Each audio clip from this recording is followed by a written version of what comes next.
Welcome back to my channel, Statistics for Applied Linguistics. I'm Dr. Marnie Menegra, and in this video, we are going to look at how to do a one-way analysis of variance in JASP. Now, with the one-way analysis of variance, I do have another video on which ANOVA do I choose. Also, there's a video on effect size and post-hoc test, and also for small sample sizes. So please look at those videos as well. But let's look at the one-way ANOVA. With a one-way ANOVA, what you're doing is you're comparing multiple groups or levels, so factors or explanatory variables. And this is your independent variable. So if there are only two groups, you could use a t-test. You can also use a one-way ANOVA. But if you have three or more groups, you have to use an ANOVA. So keep in mind that with an independent samples t-test or a paired samples t-test, you can only have a maximum of two groups. So once you get to three groups or more, you have to go to an ANOVA. Two groups in a one-way ANOVA will do the same thing as an independent samples t-test. Okay, so the dependent variable will be the test scores. So now, there are limitations to the one-way ANOVA because we have multiple groups. So the ANOVA will tell you that at least two of the groups are different from each other, but it's not going to tell you which groups are different. So in this case, your test may return a significant F statistic. So you can see your p-value is going to be less than 0.05. So you might need to run an ad hoc or a post-hoc test to tell you exactly which groups have the difference in means. And so again, see the post-hoc test video if you want a deeper explanation on how to run the post-hoc tests. But we're going to see that live in JASP at the end of this video. So what you're going to do, you're going to code the data in Excel with the groups in one column and the test scores in another. Then you're going to save the Excel file as a CSV file. Then open JASP and open the CSV file. Change the labels, so the group should be nominal and the test score should be scale. Then rename the groups. So in this case, I'm comparing three different groups with different language levels on the CEFR scale.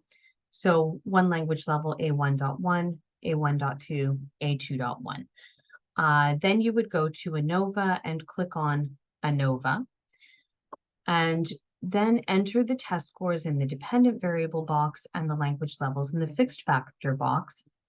Click on the estimates for effect size, and you can click on descriptive statistics and descriptive plots.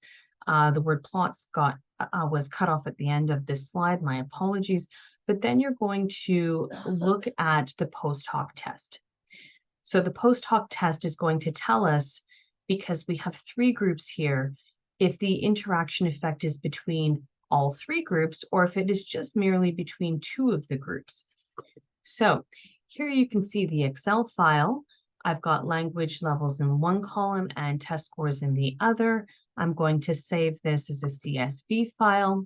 I will go into JASP, go to the main menu, click open.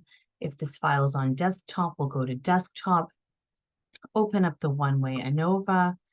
And then here we've got the labels. Now I know the language level should be nominal, so I'm going to click on that and change that to nominal. But then I've got 1, 2, and 3 as the different categories. So we're going to label those to the CEFR label, assuming that we're testing participants at an A1.1 level, A1.2, and A2.1 level. Okay, so now that we've got everything entered properly, we're going to go up to ANOVA and click on ANOVA. Then we're going to put the test scores in the dependent variable. Fixed factors will be our language level. We've got a contingency table that opens up to the right, but we're not going to stop here. So now we want to get the effect size. So the effect size, we're going to click on eta squared. And of course, we've got 0.154. And then we can scroll down and click on descriptive plots. We're going to move language level over to horizontal axis. Now we can click on the display error bars, which gives us these bars through each of these plots. And then of course, remember with effect size, we're looking at eta squared And 0.14 is large, so we know that our effect size is a large effect size. The p-value is 0.09. It is less than 0.05, so we know this is statistically significant, and the f-score is our f statistic here. Okay, so for the post-hoc test, we need to know where exactly in the ANOVA the difference is. So we're going to click on post-hoc test, click on Tukey, click on the confidence level at 95%, and move the language level over, and then look to see if the confidence intervals cross 0. So here under post-hoc test, we've got standard, we've got Tukey, we've got the confidence interval at 95%. And we're looking at under 95% confidence interval for mean difference, lower and upper. Do these cross 0? This does, so it is not significant for A1.1 to A1.2, but A1.1 to A2.1, it does not cross 0. I can also see over in the P2 value that it is 0.006, so it's less than 0.05. So this is where the significant difference is. The significant difference is not between A1.1 and A1.2, nor is it between A1.2 and A2.1, but the significant difference is only between the lowest level and the highest level. Okay, so again, here we're looking at the lower and upper levels at the 95% confidence interval for mean difference, and it is the one in the middle is where we're finding the significant difference. So here again, you can see what it looks like in JASP. We're going to go live in a moment. Here are my references. So let's open up JASP.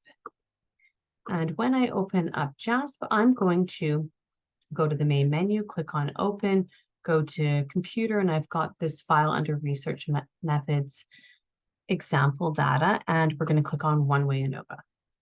So here I'm going to switch this to nominal. And now I've got numbers 1, 2, and 3 for the groups.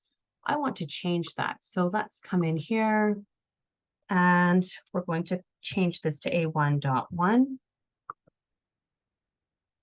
A1.2, and A1.3. Now this is just not A1.3, sorry, A2.1. This is just example data that I've made up. Of course, if you're testing different groups with different labels, you're going to label them however it is appropriate for your study. But now that we've got the labels entered properly, we're going to go up to ANOVA and then click on ANOVA under classical. Language level will move over to fixed factor, and test score is our dependent variable. Here you can see we've got a lovely contingency table, but again, we're not going to stop here. Let's click on descriptive statistics.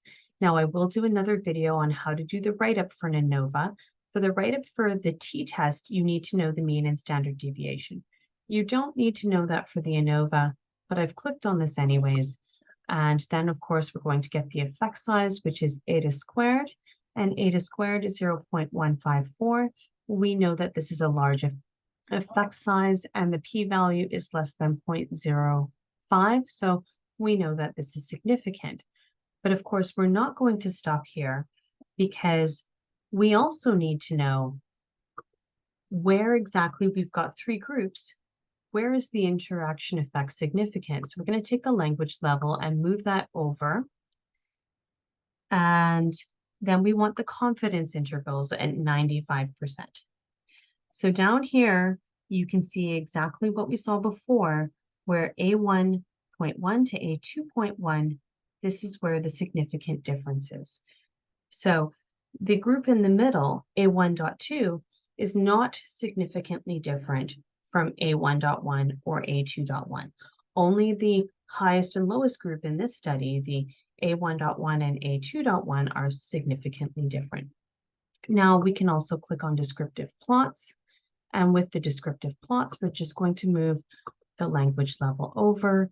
And if you want to display the error bars, you can click on the error bars, which you can see with each of these points on the graph. Okay, so this shows how to do the one-way ANOVA in JASP. Thank you so much for watching this video, and I look forward to seeing you in the next video.